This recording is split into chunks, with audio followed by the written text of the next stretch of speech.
Transcription 12. 5, 4, 3, 2, 1.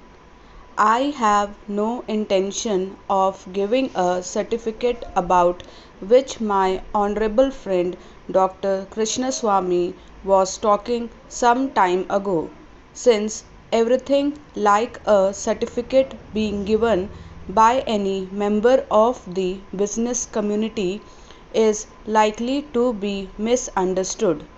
But the fact remains that impartial observers, both here and abroad, have testified to the soundness and stability of our finances, which have successfully withstood severe stresses and strains of the changing economic factors, both national and international, and for this the fullest possible credit is due to the wise handling of the situation by our present finance minister. There have been criticisms on both sides. Some have described the budget as pro big business, as something which has brought about a room in the stock exchange, and as something which has brought about satisfaction in the business circles. The fact is that if there has been any satisfaction, it has been due purely to negative features of the budget, and not because any positive relief in any direction has been given to business or industry. It is true that there were certain fears in the minds of the business community that, in view of the expanding and growing needs of the centre, the finance minister might resort to certain further additional taxation, and since those fears were not realized, there has been some slight recovery in certain stock exchanges, but that does not in the least mean that whatever relief and legitimate relief was due to the business and industrial community has received any adequate response from the finance minister. We have got to face the fact that we are at present engaged in the process of development. People who talk about UK and USA conveniently forget that these are the most highly industrialized countries in the world, and our taxation system, so long as we are engaged in expanding and building our economy, must be adjusted and linked with the requirements of the expanding economy, and should not be compared with the high taxation levels that may be prevalent in UK and USA. Friends have talked about unemployment, but whether the raising of the direct taxation levels will in any way mitigate unemployment is a question that should be considered.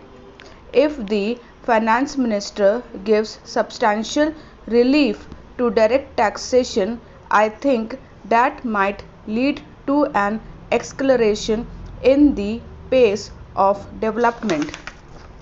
So it has to be considered whether it is relief in taxation which will lead to a reduction of unemployment, or whether it is raising of taxation to the utmost levels which will dry up the resources and channels of capital formation, and thereby not only retard all further developments but might also throw the functioning of present industries out of gear.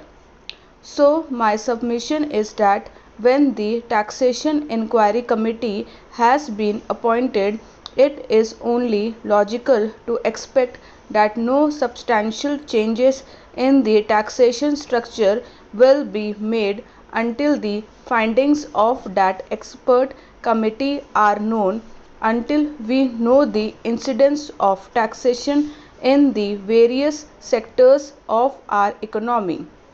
Now, coming to the question of deficit financing, I am afraid that my esteemed friend's attitude was somewhat different from the line of opinion in the business and industrial community. Not that we advocate deficit financing for bringing any artificial rise in prices, but the fact is that those who have criticized deficit financing have not suggested any other alternative or made any other constructive suggestion which will bring about necessary development plans. After all, the fact has got to be faced that whatever program we have set out in the national plan should go on unimpeded by any financial considerations. An assurance has been given by the finance minister that so far as financial resources are concerned, he will ensure that the 5-year plan will not in any way be retarded. In this connection, I can only say that deficit financing is one thing so far as the revenue budget is concerned. So far as normal expenses and expenditure are concerned, certainly nobody would advocate deficit financing, which might be very undesirable. But when it is a question of doing something abnormal, of investing something in productive channels, then certainly some risk has got to be taken, and I think the finance minister has been fully cautious in taking whatever measures he has so far. We know the measures that the government took for contracting money supply about the end of 1950 and certain other measures adopted which brought about a slump. Also, from time to time, the finance minister did not hesitate to mop up the surplus, which, as the records would show, has been about rupees 300 crores during the past 4 or 5 years.